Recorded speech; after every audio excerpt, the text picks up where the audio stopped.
the Marketing Geeks show. Justin. Yo. Hey man.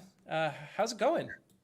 It's going good. It's going good. It's I'm feeling excited today. Yeah.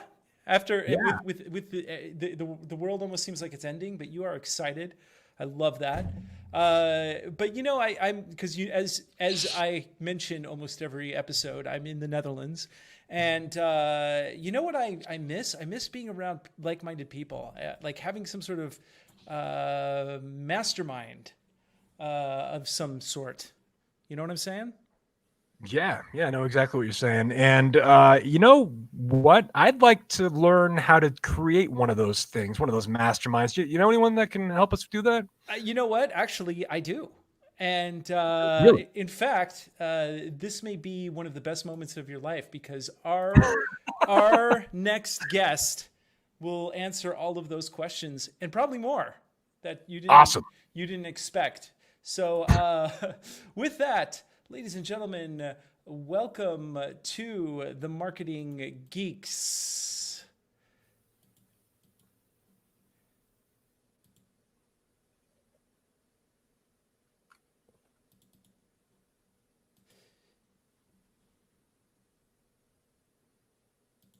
Our theme song is playing right now. It's real good.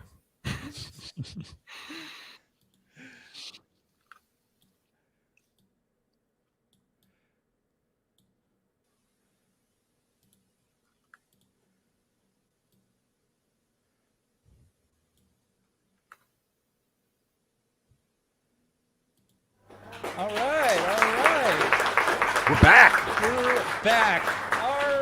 Our guest tonight. Tell us about our guest there, Mr. Womack. Yeah. Today we are joined by Aaron Walker. He's a life and business coach and helps create masterminds for men. So Aaron has founded more than a dozen companies for the past 41 years. He attributes much of his success to having surrounded himself with his mastermind counterparts. Aaron spent a decade meeting weekly with Dave Ramsey and other amazing entrepreneurs like that. And Aaron is the founder of Sharpens Mastermind, and that now hosts 19 groups with national and international members. He's also the author of View from the Top and the Mastermind Blueprint. And he's the founder of the Mastermind Playbook, an incredible resource for starting, running, and scaling masterminds. He now lives in Nashville, Tennessee with his wife, Robin, of 40 years. And he has 2 incredible daughters and 5 beautiful grandchildren. But please welcome to the show, Aaron Walker. Aaron, how are you today? Hey, guys.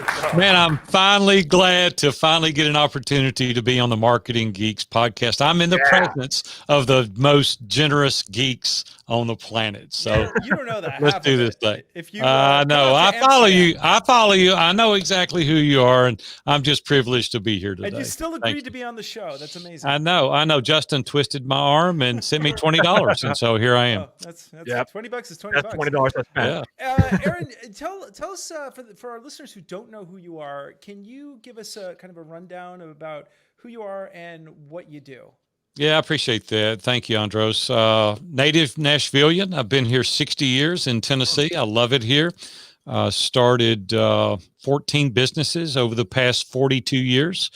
10 years ago, when I turned 50, I retired and thought I was going to live a life of leisure until Dave Ramsey and Dan Miller said, no, you're too young to do that. You need to coach. I started coaching, doing podcast interviews. Today, we just launched our 20th mastermind. I need to update my bio. We also have 4 groups with women. We have 15 groups with men. We have 1 group with emerging men. And I'm absolutely having the time of my life, Andros. Wow, that's so great. Well, how did you? Well, first of all, how did you get started in doing this? Like, what got you into doing masterminds of all things? Yeah, years ago, this was in the early 90s. Dave Ramsey was starting his radio show, and I met Dave at a networking function and went up and introduced myself, invited him to see our business. He loved our business. He gave me a free week to try, his radio station because he had just started. He was on 1 station in Nashville. Today, he's on almost 800 radio stations across the country. And I agreed to do some sponsorship with him. Fell in love with what he was doing. We became very good friends, and I sponsored his show for 21 consecutive years after that. became very tight. And one day he asked me to join his mastermind group, at which I'd never even heard of a mastermind group decades ago. Reluctantly, I went. I didn't want to do it, but Dave and I were friends. And so I said, hey, I'll give it a try. And it radically changed my life. He introduced me to guys that were amazing, started letting the veil down, started being very vulnerable and transparent, and found out that I could get a lot of value from people that had been there before me.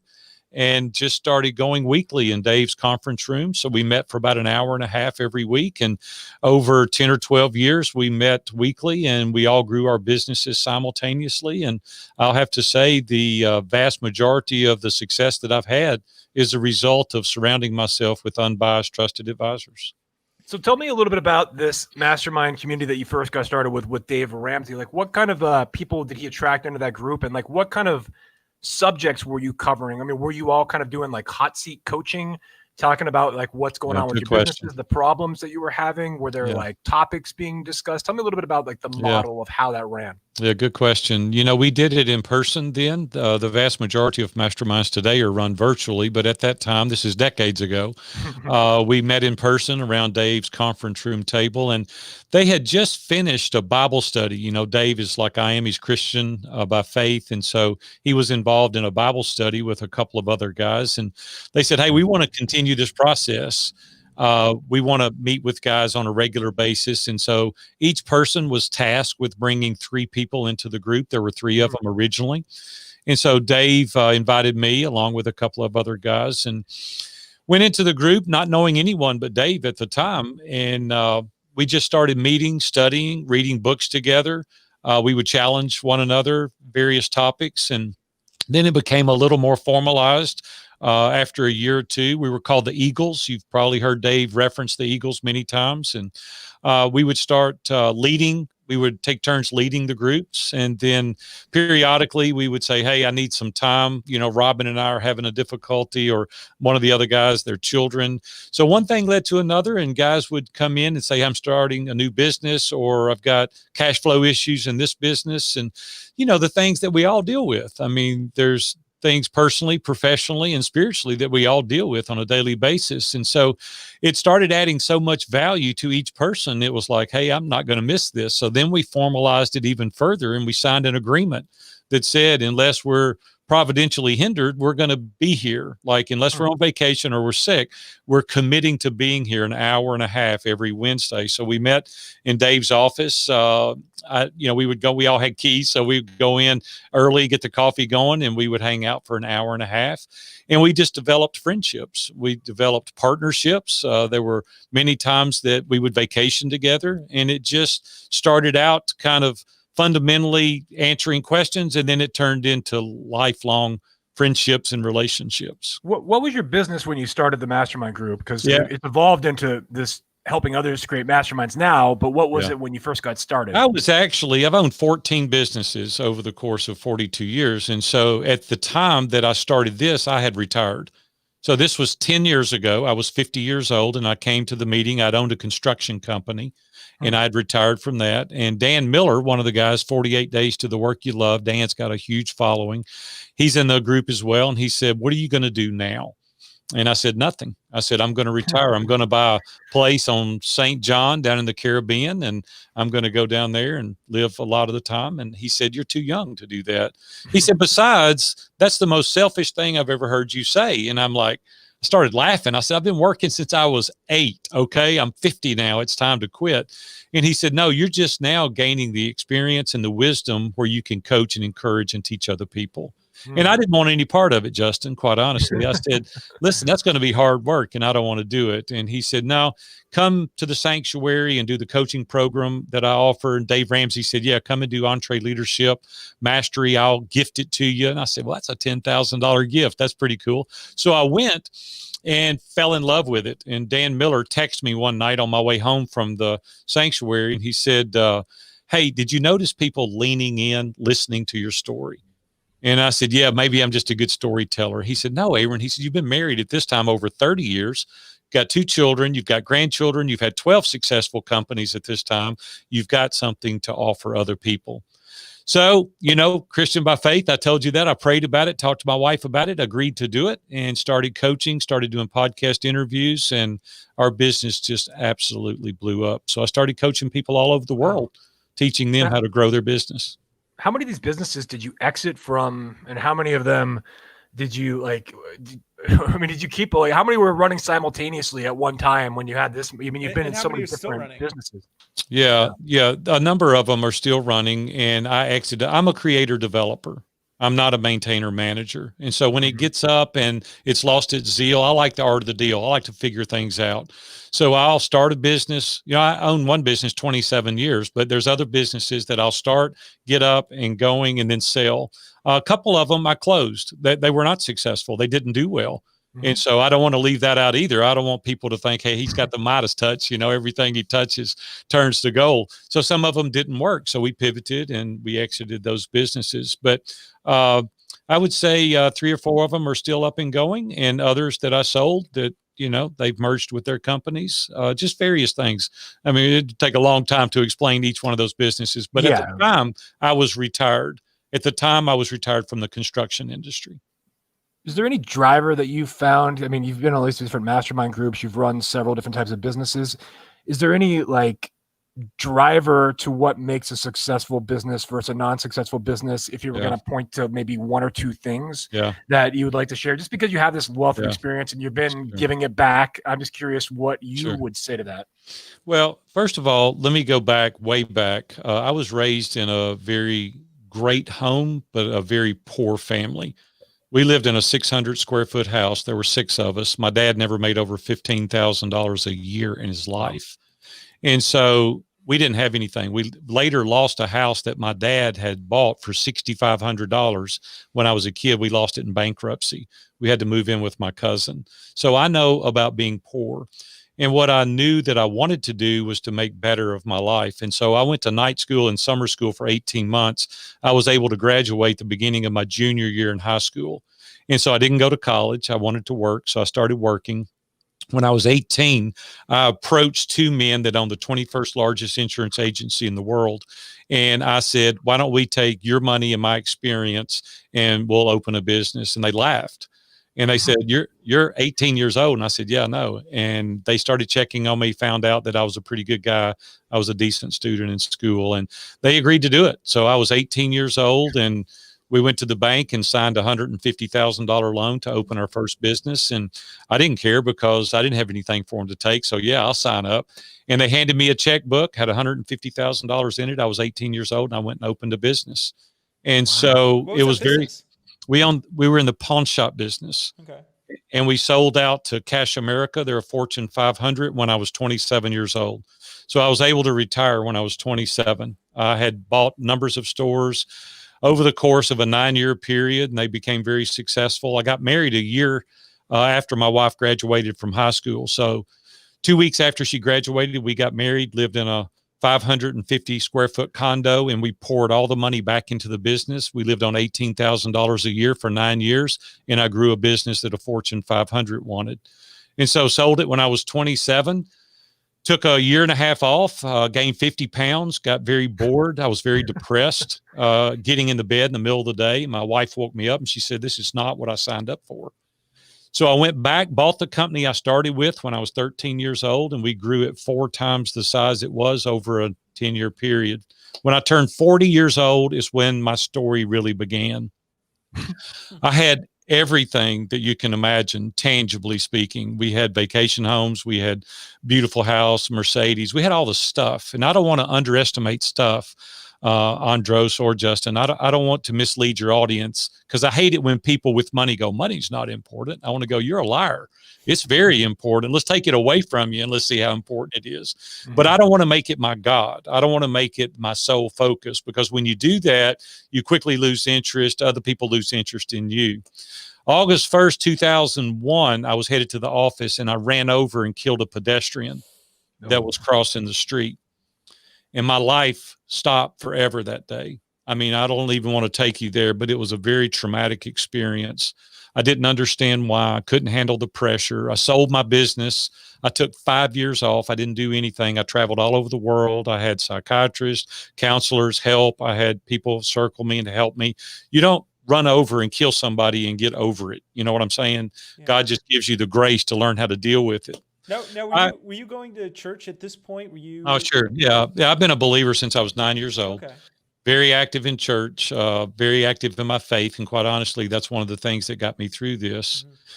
But again, Robin woke me up from a nap 5 years later. She said, here we are again. I mean, you're fat, you're lazy, you're getting in the bed in the middle of the day. And I said, I don't have anything to do.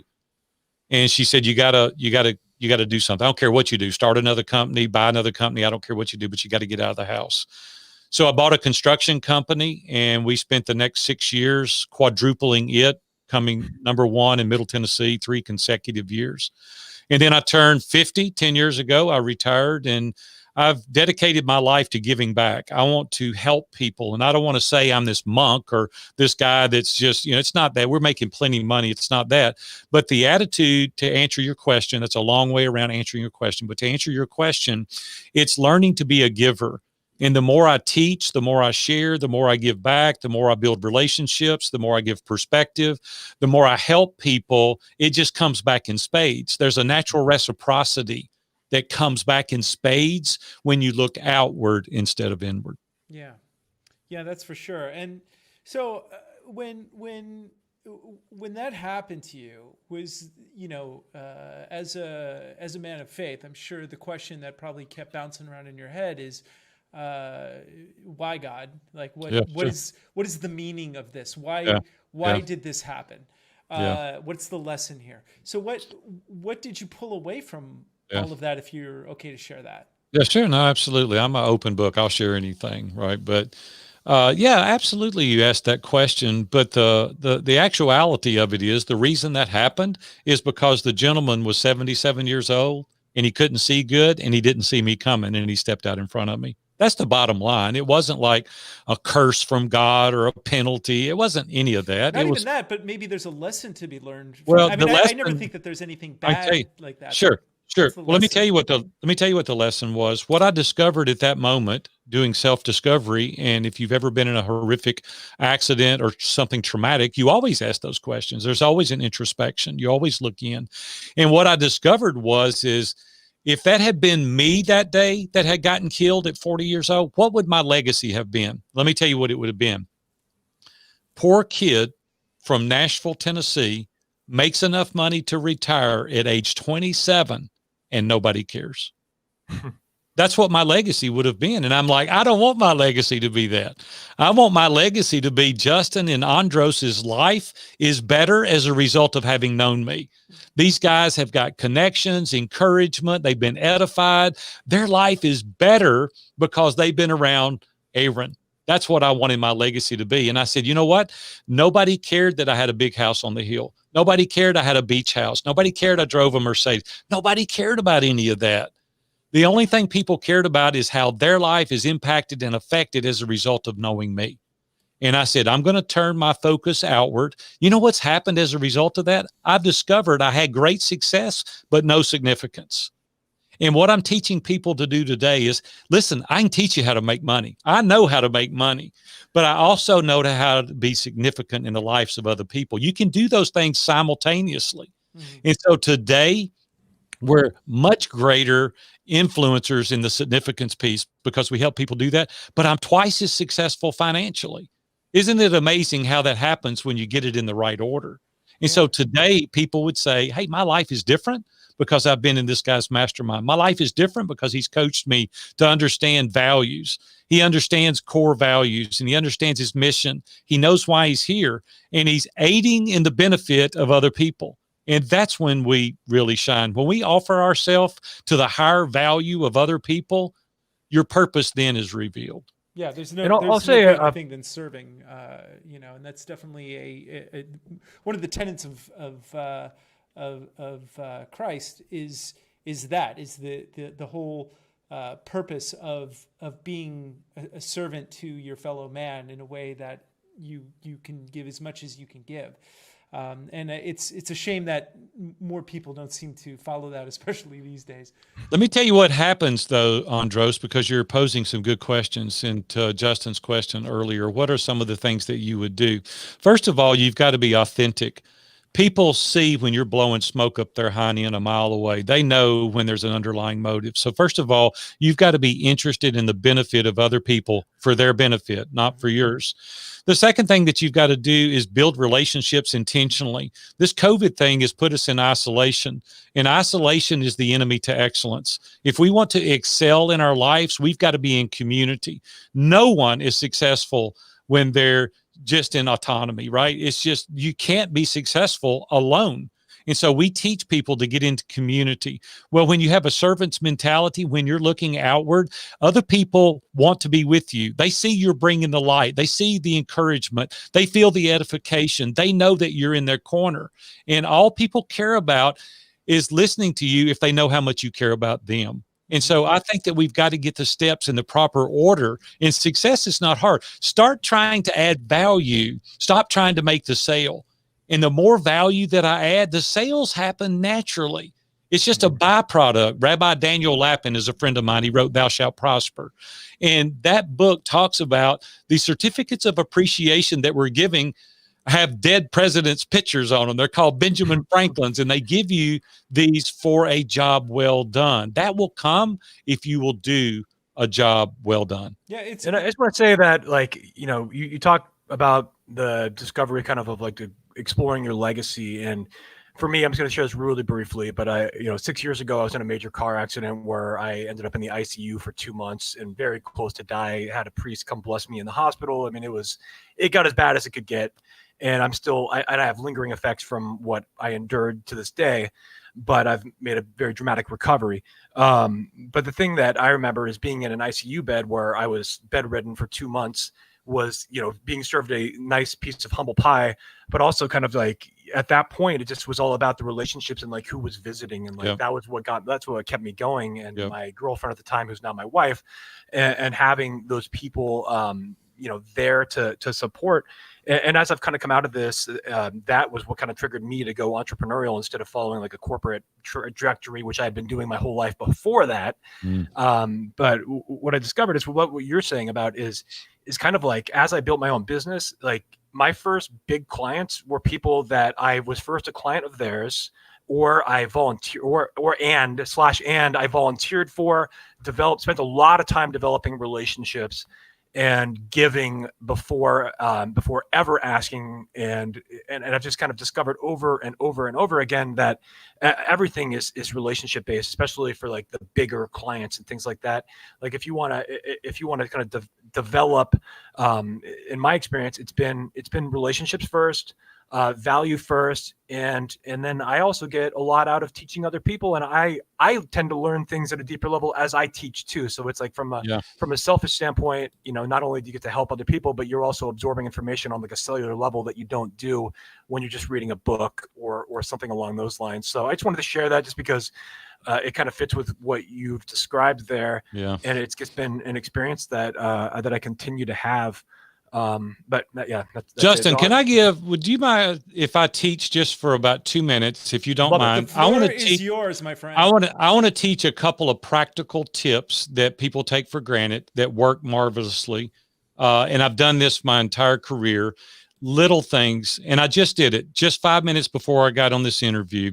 There's a guy named Stephen Spencer. Stephen is there in California. He's the SEO expert. He's written all the books. He travels all over the world. I invited him to be my guest. He came and spoke to all of our mastermind groups via Zoom, and it was remarkable. And so I hung up the call with him and I did this. This is what I did. I hit the record button on the video and I went, hey, this is Aaron Walker, president and founder of View from the Top. I'm a life and business coach helping ordinary people become extraordinary. Let me tell you about a guy that I didn't even think I could get. And I went on and told the value that he added, and I told how appreciative I was for that. And it was a 1 minute video endorsement. He didn't ask for that. Okay, that's the key. He didn't ask for that. And I sent it to him. I do that all the time with people when they do a marvelous job at anything. I don't wait for people. Mike McAllowitz is a friend of mine. Mike told me he was launching a new book. I read the book. It was amazing. I got on, did a 2-minute video endorsement of the book telling how amazing it was. He put that on the front page of his website in his video that he sent out to everybody all over the world. Listen, because it meant so much to him. It was so impactful. I went in the bank the other day, and one of the guys that waited on me did an amazing job. I did the same thing for the bank teller. And the bank regional president, the bank regional director sent it to the state director, and the state guy sent it to the bank president. The bank president called me. He said, we've never had a person do that ever for a teller. He said, would you do a video announcement to go on our website? They sent a video team out. They did that. Then they had me on a commercial for that. Listen, I can stand here the rest of the day and tell you isolated incidents that happened because I'm actively promoting other people before they ask. I spoke at Social Media Marketing World. Michael Stelzner is a friend of mine, but before I met him for 2 years, I got on and did amazing videos endorsing Social Media Marketing World and what a great job they do and how good they are. Michael then called me and said, man, who are you? And started talking, built a relationship. Next thing I know, I'm speaking there the following year on Masterminds. I do that all the time, and I get speaking engagements all over the country because of that. It's the little things that matter, and you got to do it before they ask. Absolutely. In fact, one of the chief lessons that I teach my son. Are you familiar with the bucket filling books at all? It's really great. It's a kid's book. If you have kids, please get this book. It's called the Bucket Filling Book, and it's about.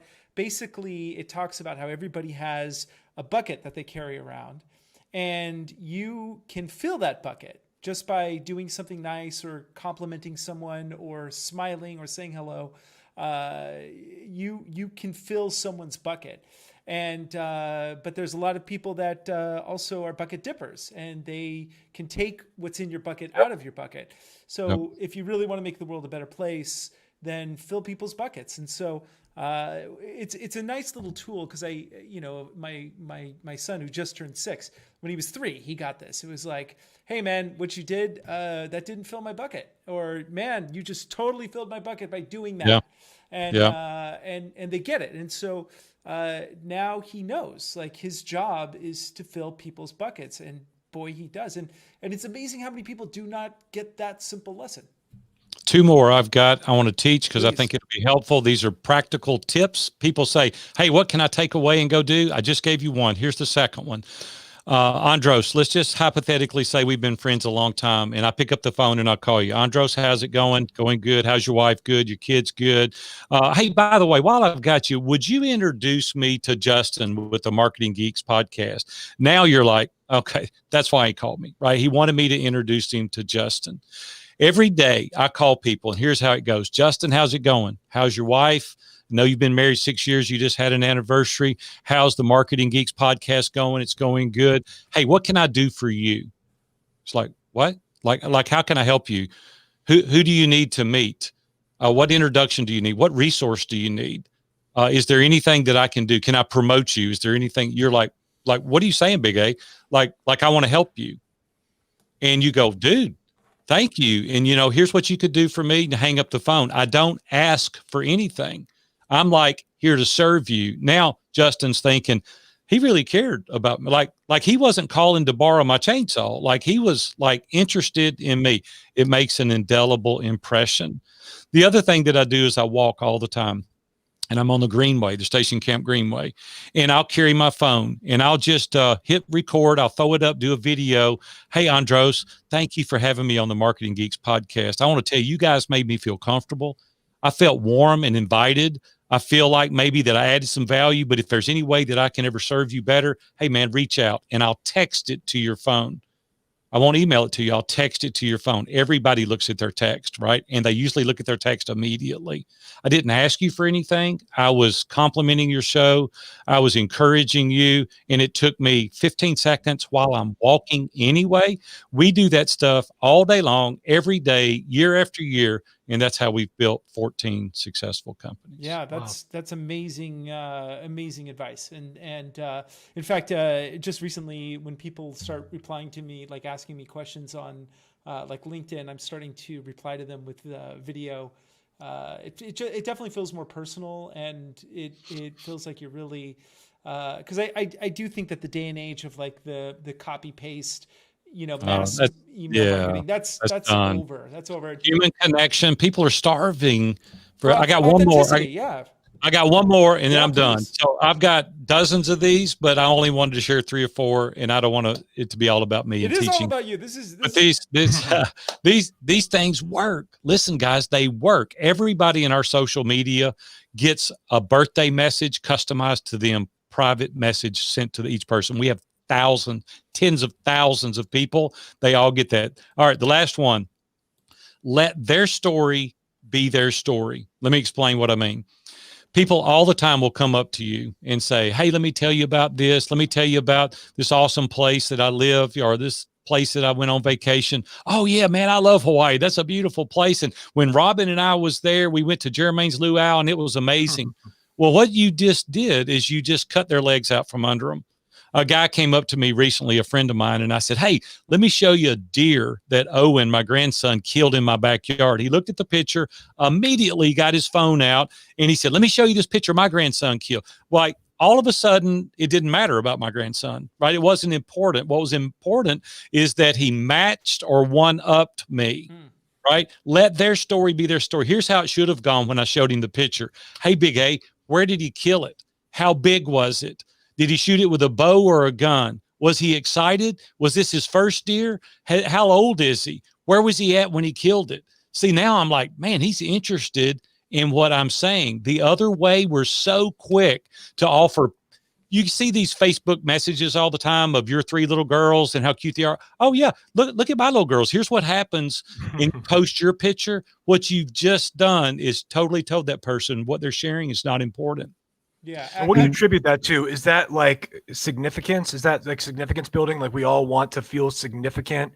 And even though we're hearing somebody else's story, we want to like find a way to get our significance and insert ourselves. We're selfish. We're selfish. And what's more important is what you've got going on and not what they've got going on.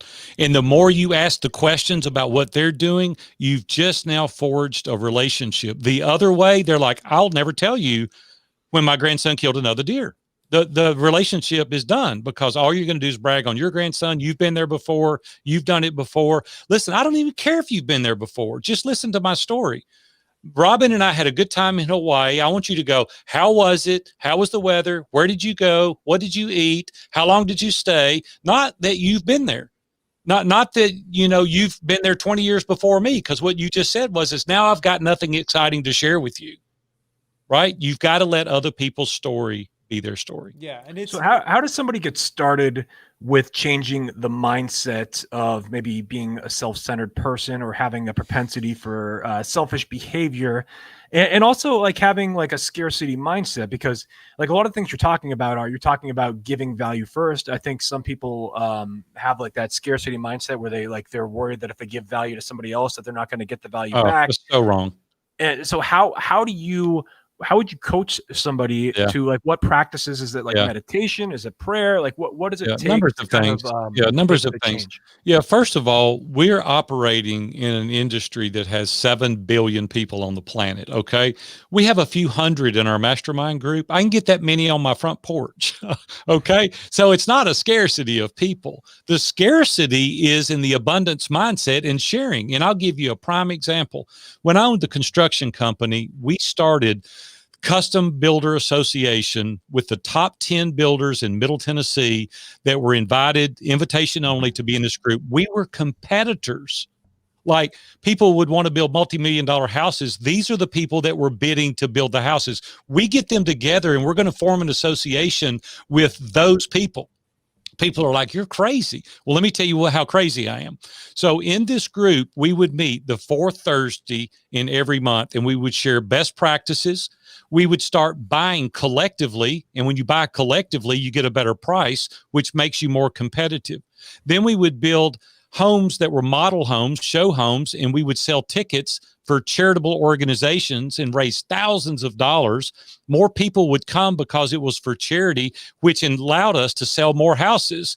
And then when my contractor, my framer wasn't busy, he could help my competitor. I'd rather be bidding against somebody that I knew the quality of the person than bidding against somebody that I didn't even know, because I know at least they're going to be honest, because they're going to see me every 4th Thursday for a meeting.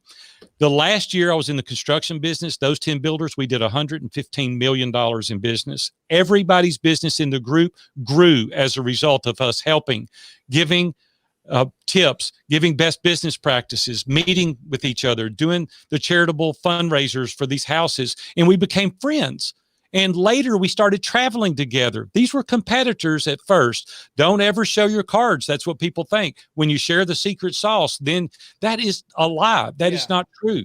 We've got to share. The more you share, the more you show, the more they're willing to show. It's just like being vulnerable and transparent. The first person that's vulnerable and transparent allows the other person to be vulnerable and transparent. People will only go as far with you as you'll go with them. And if you share the secret sauce, you don't have the only secret sauce. They've got secret sauce as well. And so now we're like helping each other. And as a result of that, we grew to be the #1 builder 3 consecutive years in Middle Tennessee because of that mindset. And that, it's interesting because it's for me, it feels like on some level, America has lost that sense of like, hey, we're Americans and we've got to help each other through anything. And to see the division that's happening, it's driving me a little crazy because people are not willing to talk to one another. I actually had someone I knew on Facebook who I considered a friend who said basically, if the left wants a war, then we're armed and we're ready to go. And I was like, so what does that mean exactly? Are you planning to kill somebody? Are you planning to kill me? If I'm at a protest and you don't like what I'm doing, Are you going to shoot me?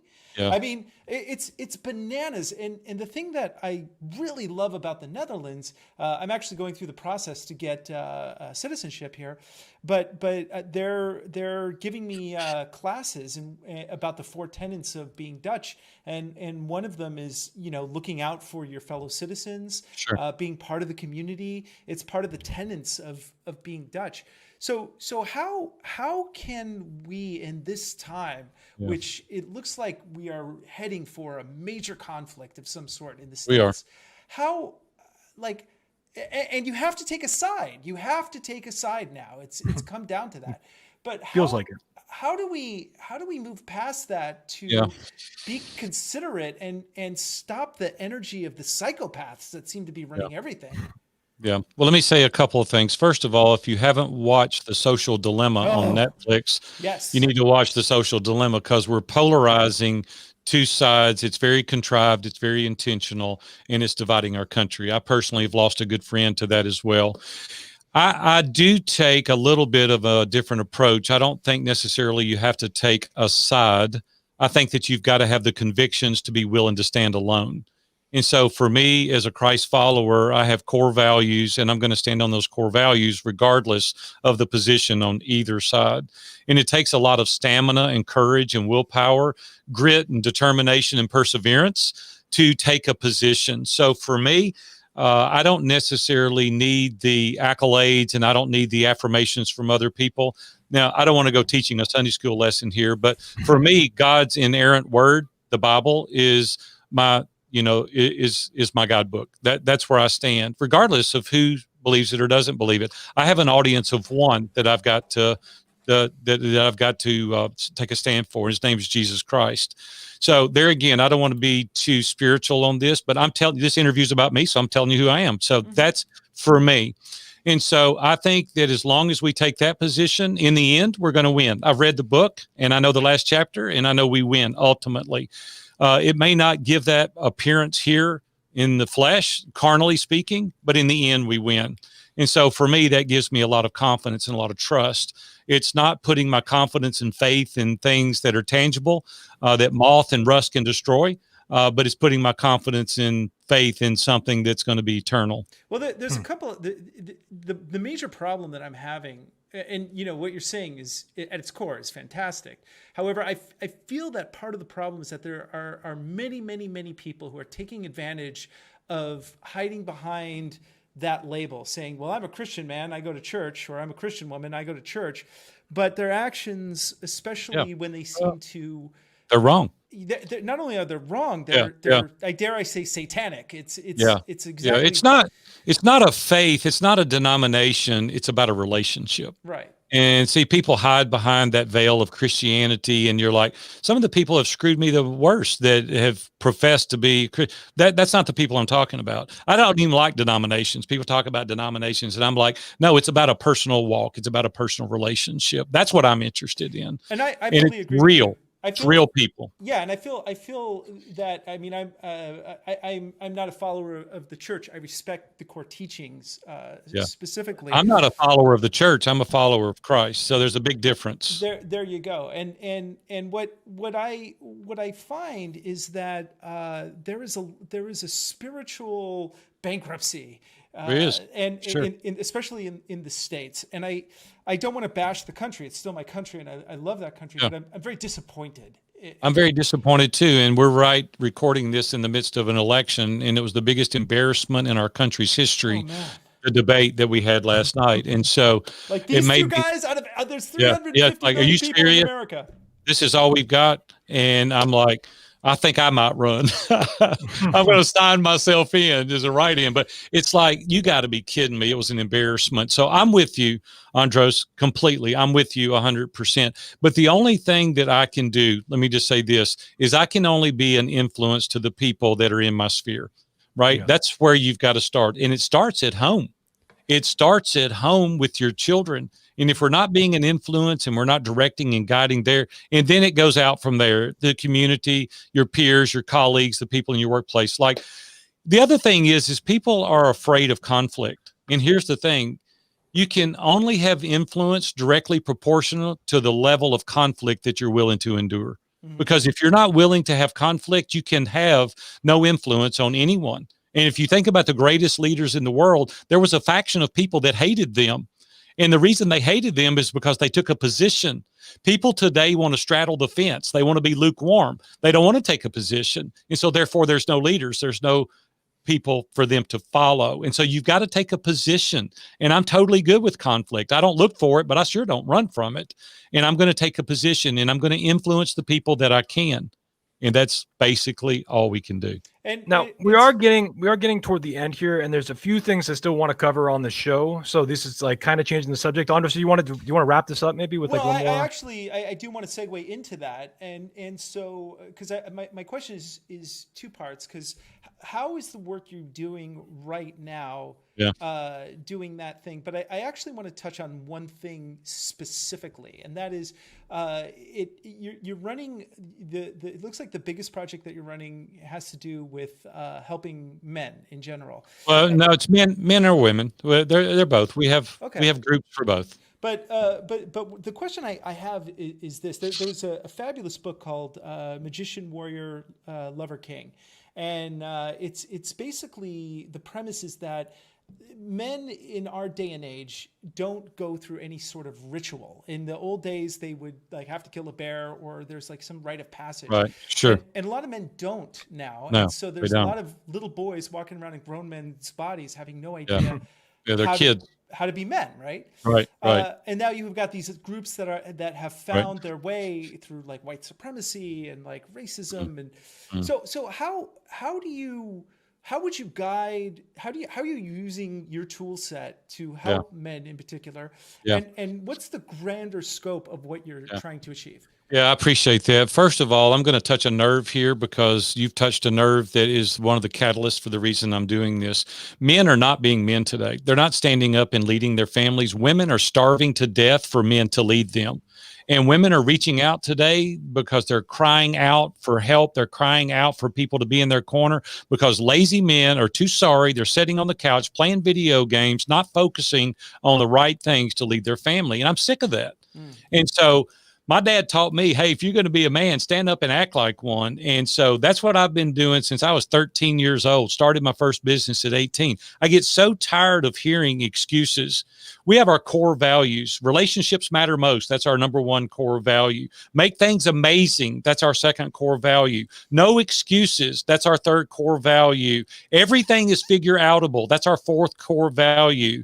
And truth before opinion. That's our fifth core value. Men don't have core values today. They don't even know what they want.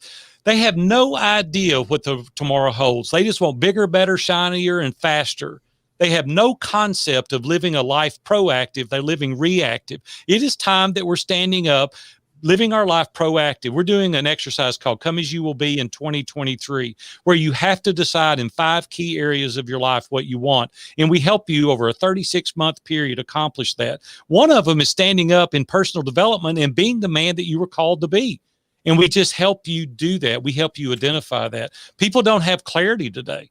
They don't have a clue where they're going nor how they're going to get there. So I built these groups in hopes of having the accountability, laying out the core values, having the mission statement and the vision to help you stand up and be the person you were called to be. That's and that's quite a task in this day and age. So I want to take it a little bit broader because we're coming up to the end of the show. But how do you see a way out of this? Like, what do you see are, especially like there's climate change happening, there's just corruption everywhere. There's people who, as you say, they don't have a clue about who they really are and how to show up in the world. So how do we get through this? Yeah. Well, let's be very honest, though. If you study history at all, Sodom and Gomorrah was some of the worst times in civilization. This was thousands of years ago in the Roman Empire. This is not just new to today. And the reason that it feels that way, Andros and Justin, is because of the media. They didn't have the media, 50, 100 years ago like we have it today. So there can be a bomb explosion in Beirut and it scares you to death because it's televised and it just feels as though that it was magnified by 100. But if you lived in biblical days, even there was a time that, you wouldn't have wanted to live. You would not have wanted to be in that environment. And I think that it's going to continue to be that way. I think the thing that we've got to focus on is, I've already said, not to repeat myself, but is helping the people that is in your sphere of influence, right? It starts at home. It starts with you as an individual, and all you can impact is the people that are around you. Nobody's going to come out with a magic bullet. And, it's just the nature of the times that we're living in, as it's always been. It's sin nature. And there's things that, carnally speaking, that we're always going to deal with. Yeah. But we've got to keep a positive approach. We've got to look outward and do the best that we can do with what we've got in the times that we're provided. And you've covered a lot of like the leadership tenets, a lot of the like how we can like create a following for ourselves, how we can do this. What I want to ask is what are some of the methods that you use to find people to build, like, because you have the mastermind community. So I want to touch on this at the very least. Like, how are you finding people that are the right fit? It's so easy. It's so easy. Yeah. And people overlook that. And it's just, as I said earlier, it's some of the basic principles of business that people overlook. They try to be all snazzy and get the latest app and do all these things. And it comes down to the human touch. It all comes back to the human connection. And I teach master classes on how to build mastermind groups. And one of the things that I teach you to do is just simply take your contact list and go down through and look at people that you admire for whatever reason. Make a list. Go to your LinkedIn page. I have thousands. I don't know how many I have on LinkedIn. And I'm like, man, this guy would be a good fit. Then I go to Instagram, and then I go to Facebook, and you think about the Rotary Club and the Chambers of Commerce and the people in your community. And when you look at this, here's what's so cool. This is what's so neat. Listen to me for a minute. If you haven't check in right now for a second. Here's the thing. If you're wanting to make $100,000 a year, you know what that takes? 20 people. It takes 2 mastermind groups that pay you $500 each. That's $120,000 a year annual income. And it'll take you 3 hours a week to lead those 2 groups. Now, people are like, man, now you've got my attention. There's so many people out there that think you need hundreds and thousands of people. We only need a handful of people. A few dozen people puts you in a 6-figure income. There's so many coaches, podcast hosts, thought leaders that are reaching out to me now going, I've never thought about running masterminds like you're talking about. I've thought about masterminds as being roundtable discussion, but never from a profitable standpoint. We're running a 7-figure business as a result of mastermind groups. I only lead 7 of them. 13 of them are led by facilitators. People have been with me 6 and 7 years in these mastermind groups. It's a very predictable income, and it's done by just reaching out to a handful of people saying, hey, I've got the framework, and that's what we've created with the Mastermind Playbook. And there's an 11-step program, 34 videos, 100 worksheets and tools that we take you through. I hold your hand for 3 months, walk you through it. I teach you to do it. People say, why would you do that? You've got 20 groups. You're competing against yourself. You know what's funny? Since I started teaching, to go back, everybody now wants to be in our mastermind group because I'm teaching you how to do it.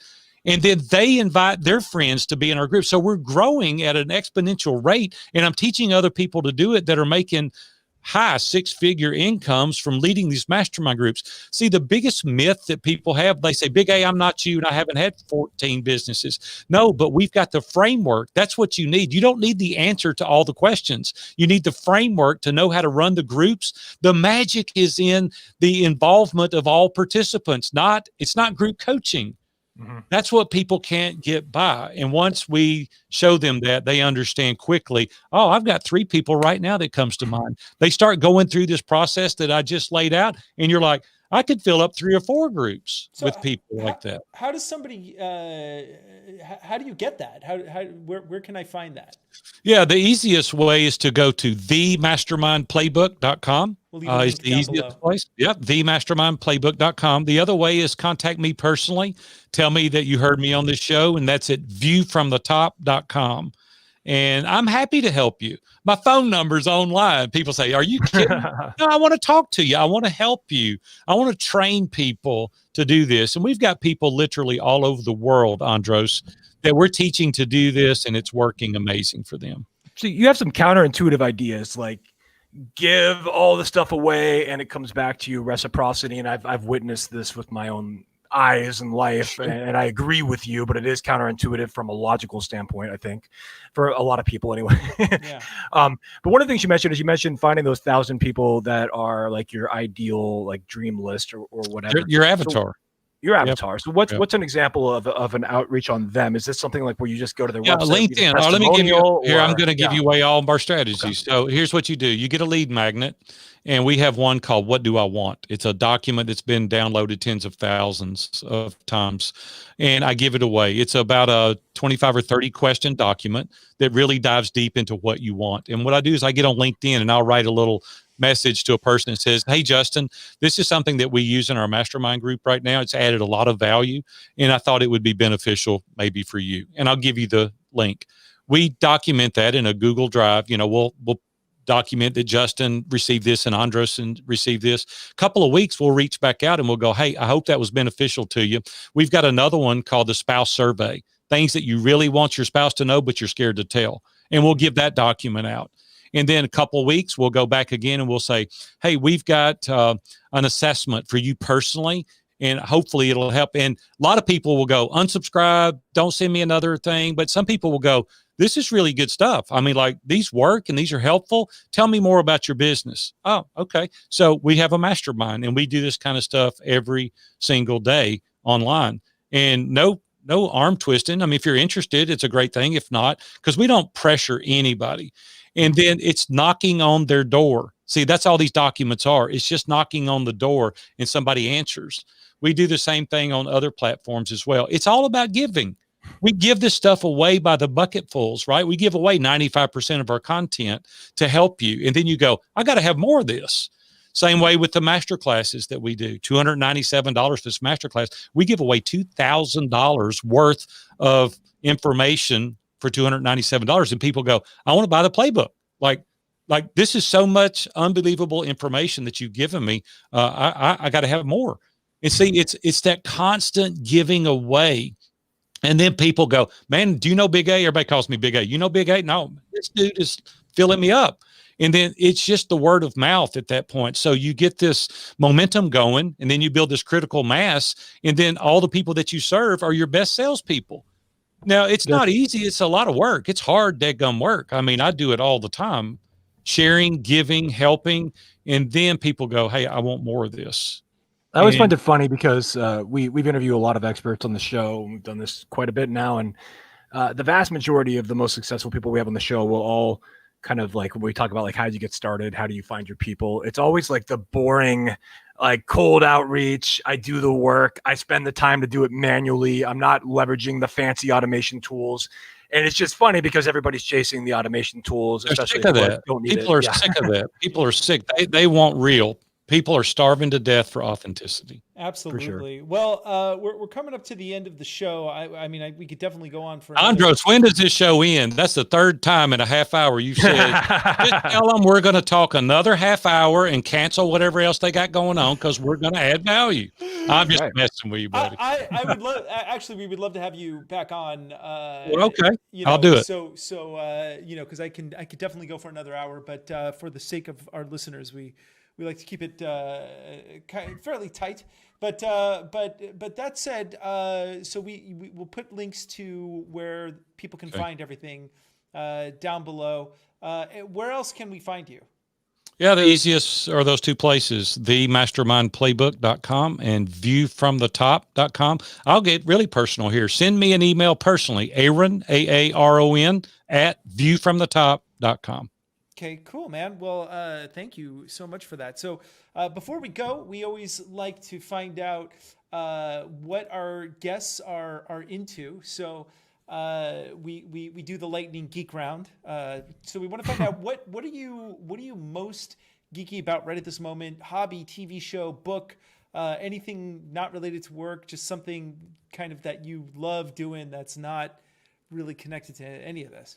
Yeah, my grandchildren are my life, and I've got grandkids that play sports. They're very involved in our community, and I spend the vast majority of my time with them. I love to go to the ballpark and watch my grandson play ball. He's a literally world-class pitcher, and I love to go and watch him play ball. My oldest granddaughter will be 18 in a couple of weeks, plays tennis. We hang out together. We're a huge family-oriented group. And so they all live 5 minutes from me and we're together all the time. And so if I could geek out on anything, it'd be being with my family. Oh, that's nice.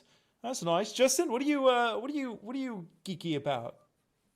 Other than the presidential debates, which I tried to, I watched the last 10, 20 minutes of it. It was a mess.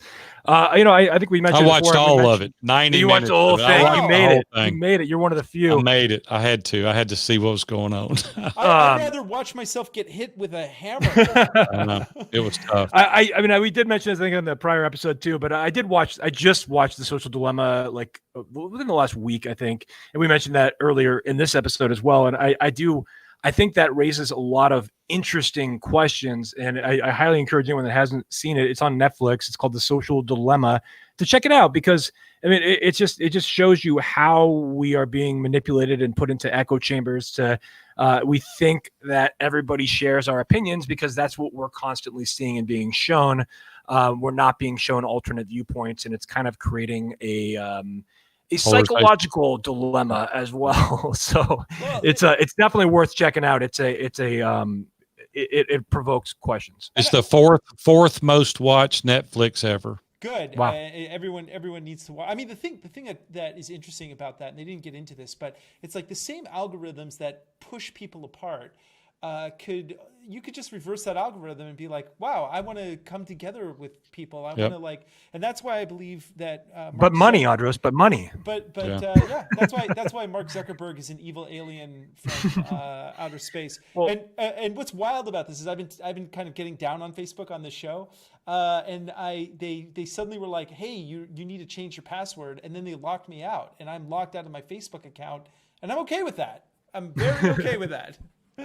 And I think part of that also is at some point in the future there will be changes to the corporate structure in America where that we are bound for profit first, because sometimes if it's at the expense of society, that's not a good thing. Yeah. And yet technically from fiduciary duty standpoint, they are supposed to be doing what they're doing, but it's obviously counterintuitive to our society, or it's bad for society. So we need to figure out something in that regard. Gotta help people out, man. Well, and then, for me, I am closing in the last couple of episodes of Cobra Kai, and the show is dopey, but it is so charming and it is so won me over. Have you seen that, Aaron? Have you seen Cobra Kai? What's the name of it? What is it? Kai. Did you ever see The Karate Kid? You saw The Karate Kid. Yeah, Like, yeah. Okay. So it's the sequel to Karate Kid, It's a I sequel. guess. It takes place like they brought back the entire cast, and it's basically what happens when Daniel LaRusso, his life changed because he won the tournament, and Johnny Lawrence, who lost, like his life was destroyed after that. And it really tells the story kind of from his point of view, from Johnny Lawrence, and you realize Daniel LaRusso was kind of a jerk. And but it raises a lot of interesting questions about like taking sides, and but it's very charming. It's a charming movie. I got to check it out too. I haven't seen any of it. So. Yeah, I'll check that out. Thank you. I highly recommend it. So with that, ladies and gentlemen, Aaron Walker, thank you so much for being on the show here and being part of the Marketing Geeks. And we loved having you on. And as soon as the podcast goes live, we'll my lovely wife Iris will let you know. Thank you. Well, I appreciate that. Yeah, man. And any other closing thoughts you want to leave our audience with? No, I guess I'm good. Just go out there and develop a good mindset, because couldn't do it, and could did it all, and fear missing an opportunity more than you fear failure.